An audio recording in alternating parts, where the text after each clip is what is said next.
ഇതുപോലെ ഇയർബഡ്സ് എല്ലാം യൂസ് ചെയ്ത് മ്യൂസിക് എല്ലാം കേൾക്കാത്തവരെല്ലാം വളരെ കുറവായിരിക്കും. എന്നാൽ ഇന്നത്തെ വീഡിയോ ഇത് പാരൻസ് എല്ലാം വളരെയധികം ശ്രദ്ധിക്കേണ്ടതായ ഒരു വീഡിയോ ആണ്. നിങ്ങളുടെ കുട്ടികൾക്കെല്ലാം നിങ്ങൾ ഇതുപോലെ ഇയർബഡ്സ് എല്ലാം വാങ്ങിക്കൊടുത്തിട്ടുണ്ടെങ്കിൽ ഏറ്റവും കൂടുതലായി ശ്രദ്ധിക്കേണ്ട കുറച്ച് കാര്യങ്ങളെല്ലാം ഉണ്ട്. അല്ലെങ്കിൽ ഇത് നമുക്ക് വളരെയധികം ദോഷമെല്ലാം വരുത്തുന്നുണ്ട്. ഇനി ചെറിയ കുട്ടികളുടെ കാര്യമല്ല, വലിയ ആളുകൾക്കാണെങ്കിലും ഇത്തരത്തിൽ ഈ ഒരു കാര്യമെല്ലാം ശ്രദ്ധിച്ചിരിക്കേണ്ടത് ഇമ്പോർട്ടൻ്റ് ആയ ഒരു കാര്യമാണ്. അപ്പോൾ എന്തെല്ലാമാണ് നമുക്ക് ഇതിൽ വരുന്ന കാര്യങ്ങൾ എന്ന് നോക്കാം. ഒരുപാട് പേർ ഇത്തരത്തിൽ ഈ ഒരു ഇയർബഡ് എല്ലാം പർച്ചേസ് ചെയ്യുന്നതിലുള്ള കാരണം മ്യൂസിക് എല്ലാം നല്ല രീതിയിൽ ഇഷ്ടപ്പെടുന്നവരായിരിക്കും. അതുപോലെ നിങ്ങളിപ്പോൾ ഓഫീസിലേക്കെല്ലാം പോകുന്ന സമയത്ത് നമുക്ക് സമയമെല്ലാം പോകണമെങ്കിൽ ഇപ്പോൾ ക്യാബിലെല്ലാം ഇരിക്കുന്നവരാണെങ്കിൽ, ഇപ്പോൾ ഞാനൊരു MNCയിലെല്ലാം വർക്ക് ചെയ്തിട്ടുള്ളതാണ്. സിൽക്ക് ബോർഡ് കഴിഞ്ഞെല്ലാമായിരുന്നു എൻ്റെ ഓഫീസെല്ലാം വന്നിരുന്നത്. അതിനാൽ തന്നെ ഒരുപാട് സമയം ക്യാബിലെല്ലാം സ്പെൻഡ് ചെയ്യേണ്ടതായി വന്നിരുന്നു. അപ്പോൾ ഈ ഒരു സമയത്തെല്ലാം ഇതുപോലെ ഞാൻ ഈ ഒരു ഇയർബഡ് എല്ലാം യൂസ് ചെയ്തിട്ടുണ്ടായിരുന്നു.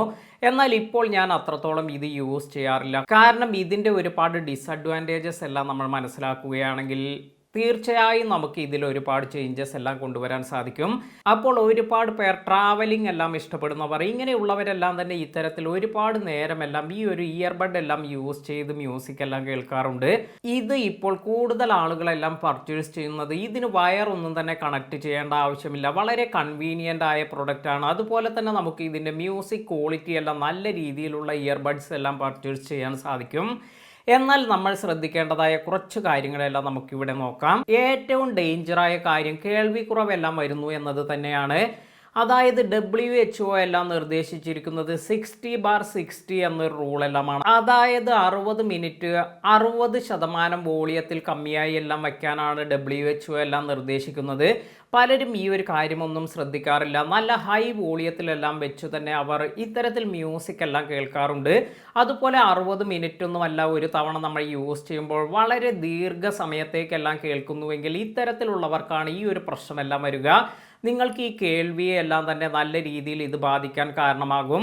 ഇതിൻ്റെ ഏറ്റവും വലിയൊരു ഡേഞ്ചർ എന്ന് പറയുന്നത് ഇത് നമ്മുടെ ചെവിക്കുള്ളിലാണ് വയ്ക്കുന്നത്. അതിനാൽ തന്നെ ഇതിൻ്റെ വേവ്സ് എല്ലാം തന്നെ നമ്മുടെ ഇയർ ഡ്രമ്മായി വളരെ പെട്ടെന്ന് തന്നെ കോണ്ടാക്റ്റ് ആകുന്നുണ്ട്. അതുപോലെ ഹൈ വോളിയത്തിലെല്ലാം കേൾക്കുന്നത് ഇത്തരത്തിൽ ഈ കേൾവിക്കുറവെല്ലാം വരുന്നതിന് കാരണമാകാനുള്ള ഒരു റീസൺ കൂടിയാണിത്.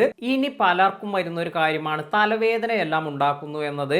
ഒരുപാട് നേരം നമ്മൾ ഇതുപോലെ മ്യൂസിക് എല്ലാം ചെവിയിൽ വെച്ച് ഈ ഇയർബഡ് എല്ലാം യൂസ് ചെയ്യുകയാണെങ്കിൽ കുറേ ആളുകൾക്ക് വരുന്നൊരു കാര്യമാണ് തലവേദനയെല്ലാം തന്നെ. എന്നാൽ കുറേ അധികം പേർ ഇത് മനസ്സിലാക്കുന്നില്ല. അവർക്ക് ഈ ഒരു പ്രശ്നം കൊണ്ടാണ് ഈ ഒരു തലവേദനയെല്ലാം വരുന്നത് എന്ന് അറിയുന്നില്ല. അതിനാൽ തന്നെ നിങ്ങൾ മ്യൂസിക് എല്ലാം ഇഷ്ടപ്പെടുന്നവരാണെങ്കിൽ നിങ്ങൾ ശ്രദ്ധിക്കേണ്ടത് 60% കുറവായ വോളിയം എല്ലാം വെച്ച് അധികം സമയമൊന്നും തന്നെ കേൾക്കാതിരിക്കുക. അതായത് 60 മിനിറ്റിൽ കൂടുതലൊന്നും തന്നെ മ്യൂസിക് ഒന്നും കേൾക്കാതിരിക്കുക. ഇനി ഇതിൽ കാണാൻ പറ്റുന്ന മറ്റൊരു പ്രശ്നം എന്ന് പറയുന്നത് നമുക്ക് ഇയർ ഇൻഫെക്ഷൻ എല്ലാം വരുന്നതിന് ഇയർബഡ്സ് എല്ലാം കാരണമാകുന്നുണ്ട്. അതായത് നമ്മൾ പ്രോപ്പറായി ഇത് ക്ലീൻ ചെയ്യുന്നില്ല, അല്ലെങ്കിൽ നമ്മൾ പല ഭാഗത്തെല്ലാം ഇത് വച്ചതിന് ശേഷം എല്ലാം യൂസ് ചെയ്യുമ്പോഴെല്ലാം ഇത്തരത്തിൽ ഈ ഒരു ബാക്ടീരിയ എല്ലാം വരാനും അതുവഴി നമുക്ക് ഇയർ പ്രോബ്ലംസ് എല്ലാം വരാനുള്ള സാധ്യതയെല്ലാം കൂടുതലാണ്. അപ്പോൾ നിങ്ങൾ ഇയർബഡ്സ് എല്ലാം യൂസ് ചെയ്യുന്നവർ റെഗുലറായി ഇത് ക്ലീൻ ചെയ്യാനെല്ലാം ശ്രദ്ധിക്കുക.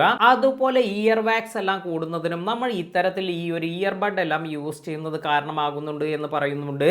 ഇനി മറ്റൊരു കാര്യം നമ്മുടെ ബാലൻസ് അല്ലെങ്കിൽ കോൺസെൻട്രേഷൻ ഇഷ്യൂസ് എല്ലാമാണ്. ഇത് നേരത്തെ പറഞ്ഞതുപോലെ ഹൈ വോളിയത്തിലെല്ലാം നിങ്ങൾ ഓഡിയോ എല്ലാം കേൾക്കുന്ന സമയത്ത് ഇത്തരത്തിൽ നിങ്ങൾക്ക് കോൺസെൻട്രേഷൻ ഇഷ്യൂസ് എല്ലാം വരാം. അതിനാൽ തന്നെ വളരെ ഇമ്പോർട്ടൻ്റ് ആയ കാര്യമാണ് നിങ്ങൾ ഇയർബഡ്സ് എല്ലാം യൂസ് ചെയ്യുന്നവർ ഇത് പ്രോപ്പറായി ക്ലീൻ ചെയ്യാനും അതുപോലെ നിങ്ങൾ കുറഞ്ഞ വോളിയത്തിൽ അതുപോലെ കുറച്ച് സമയമെല്ലാം യൂസ് ചെയ്യാനെല്ലാം ശ്രദ്ധിക്കുക. ഈ ഒരു വീഡിയോ നിങ്ങൾക്ക് ഉപകാരപ്പെട്ടുവെങ്കിൽ ലൈക്ക് ചെയ്യാനും അതുപോലെ ഈ ഒരു വീഡിയോ മറ്റുള്ളവർക്ക് കൂടി ഷെയർ ചെയ്ത് കൊടുക്കാനും മറക്കാതിരിക്കുക. പുതിയ അറിവുകളുമായി മറ്റൊരു വീഡിയോയിൽ കാണാം. താങ്ക്